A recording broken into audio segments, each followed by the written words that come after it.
अयानो Cozi कियोसाका school का एक ऐसा बंदा जिसे देख के हर कोई बोरिंग और कमजोर समझेगा। ना कोई इमोशंस, ना कोई एक्सप्रेशंस और ना कोई हाइप। लेकिन धीरे धीरे समझ आता है ये बंदा बोरिंग नहीं है, ये बहुत डेंजरस है भाई। क्योंकि जहाँ दुनिया में 99% लोग प्रेशर में पैनिक करते हैं, ओवर थिंकिंग करते हैं, वायलेंट हो जाते हैं, ये बंदा शांत रहता है। ये बंदा एक्सट्रीम सिचुएशन पे भी जल्दी रिएक्ट नहीं करता, अपने माइंड को शांत रखता है और बस ऑब्जर्व करता है। लेकिन जहाँ 99% लोग खुद को कंट्रोल करने में फेल हो जाते हैं, ये बंदा इतना शांत कैसे रहता है, कैसे खुद को कंट्रोल कर पाता है, आखिर उसके दिमाग के अंदर चल क्या रहा होता है जो बाकी 99% लोग समझ ही नहीं पाते। That is mental strength. Ayanokoji बाकी 99% लोगों से इसलिए आगे है क्योंकि वो मेंटली बहुत ज्यादा स्ट्रांग है। इतना स्ट्रांग कि अगर सिचुएशन पूरी तरह उसके खिलाफ है तब भी वो अपने दिमाग को शांत रख सकता है, अपने इमोशंस को कंट्रोल कर सकता है। और इस वीडियो में तुम्हें यही सिखाएंगे कैसे मेंटली सबसे खतरनाक स्ट्रांग बनोगे ताकि कोई तुम्हें मेंटली तोड़ ना सके। चाहे लोग तुम्हें कितने भी बुली करे, कितने भी कमजोर बनाने की कोशिश करे, तुम हर सिचुएशन में खुद को मेंटली स्ट्रांग रख सको। ये वो वीडियो नहीं है जो तुमने इससे पहले 100 ऑफ क्रिएटर्स से सुना होगा, जैसे इमोशन कंट्रोल करो, सिग्मा बनो टाइप ज्ञान देने वाली वीडियो नहीं है। यहाँ हम बात करेंगे रियल मेंटल स्ट्रेंथ की, जिसे तुम इजीली समझ सकते हो और अपनी लाइफ में अप्लाई कर सकते हो। ये कोई टैलेंट नहीं है, ये एक माइंडसेट है। सो अगर तुम्हारे अंदर पेशेंस है, हिम्मत है इस वीडियो को बिना एक भी सेकंड स्किप किए एंड तक देखने की, तो बस कमेंट में लिखो आई एम स्ट्रांग।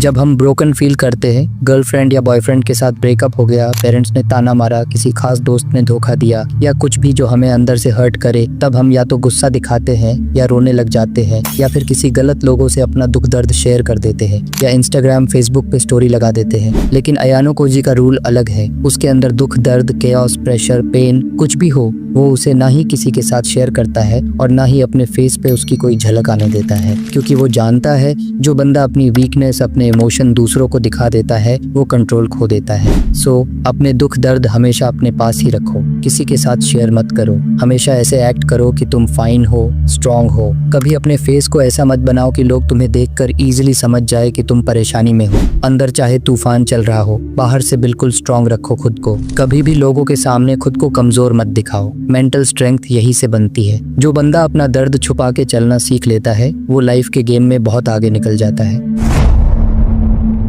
देखो, अगर तुम हर इंसान के साथ रूड बिहेव करोगे, अगर कोई मदद मांगे तो हेल्प करने की बजाय रूड रहोगे, तो धीरे धीरे सब तुम्हारे दुश्मन बनते जाएंगे और ऐसे तुम दुनिया में शांति से जी नहीं पाओगे। हम इंसान सोशल एनिमल है, हमें दूसरों की मदद की जरूरत पड़ती है कभी न कभी। हम हमेशा अकेले नहीं जी सकते, इसलिए हमें दूसरों की मदद करनी पड़ती है और दूसरों से मदद लेनी भी पड़ती है। लेकिन इसका मतलब ये नहीं कि अगर मैं किसी की मदद करता हूँ या कोई मेरी मदद करता है तो मैं उसे अंधा ट्रस्ट करने लग जाऊँ या उसका अंधभक्त बन जाऊँ। इसी पर आता है अयानो कोजी का second rule, help everyone but trust no one. मतलब ओवर रिएक्ट मत करो, ओवर एक्टिंग ना करो, नॉर्मल रहो, यूजफुल रहो, लोगों की मदद करो, सपोर्ट दो ताकि कोई तुम्हारा अननेसेसरी एनिमी ना बने। लेकिन किसी पर ट्रस्ट मत करो। अयानो कोजी हमेशा लोगों की हेल्प करता है, इसलिए लोग उसे कभी अपना दुश्मन नहीं समझते, लोग उसे अपना दोस्त समझने लगते हैं। लेकिन जब तुम लोगों की मदद करते हो और लोग तुम्हें अपना समझते हैं, दोस्त मानते हैं, इसका मतलब ये नहीं कि तुम भी उन्हें ट्रस्ट करके अपनी वीकनेस, प्लान और इमोशंस शेयर कर दो।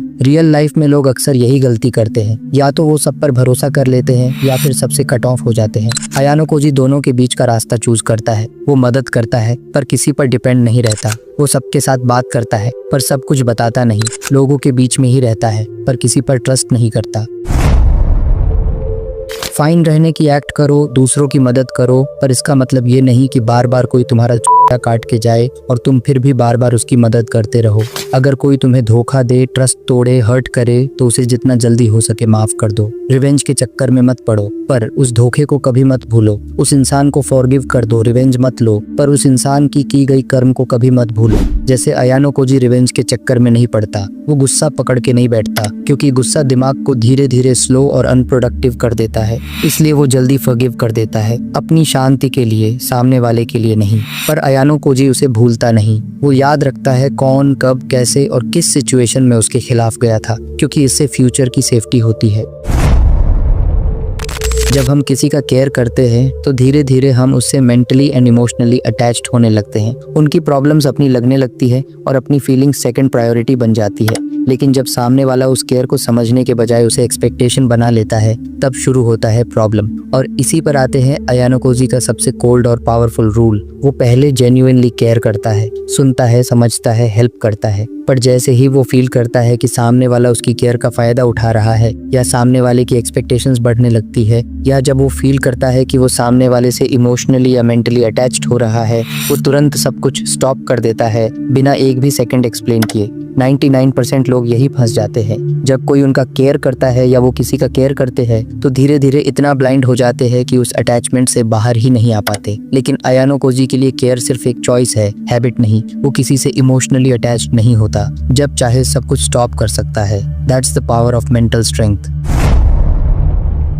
हम इंसान इतना इमोशनल होते हैं कि अगर हम एक बार किसी से इमोशनली अटैच्ड हो जाते हैं तो फिर डिटैच्ड होना नामुमकिन सा लगता है। चाहे GFBF वाली प्यार हो या दोस्त, इनके साथ हम इतना अटैच्ड रहते हैं कि अगर हर रोज ये हमें इंसल्ट करे, मजाक बनाए, हमारी वैल्यू को नीचे गिराए, तब भी हम इनसे चिपके रहते हैं। लेकिन अगर तुम सीरियसली अयानो कोजी जैसा मेंटली सबसे स्ट्रांग बनना चाहते हो तो अयानो कोजी का ये रूल हमेशा याद रखना। जैसे ही तुम्हें फील हो कि तुम्हारी वैल्यू कम हो रही है, तुम्हारी केयर को लाइटली लिया जा रहा है या तुम्हें सिर्फ तब याद किया जा रहा है जब किसी को जरूरत होती है, तो उसी मोमेंट खुद को उस इंसान से डिटैच कर लो। डिटैच हो जाना मतलब भागना नहीं होता, ये सेल्फ रिस्पेक्ट होता है। यानी अब तुम अपनी एनर्जी वहां नहीं दोगे जहां उसकी कोई कदर नहीं है। अयानो कोजी यही करता है। वो किसी को कन्विंस नहीं करता या अपनी इंपॉर्टेंस प्रूव नहीं करता, बस क्वाइटली डिस्टेंस बना लेता है।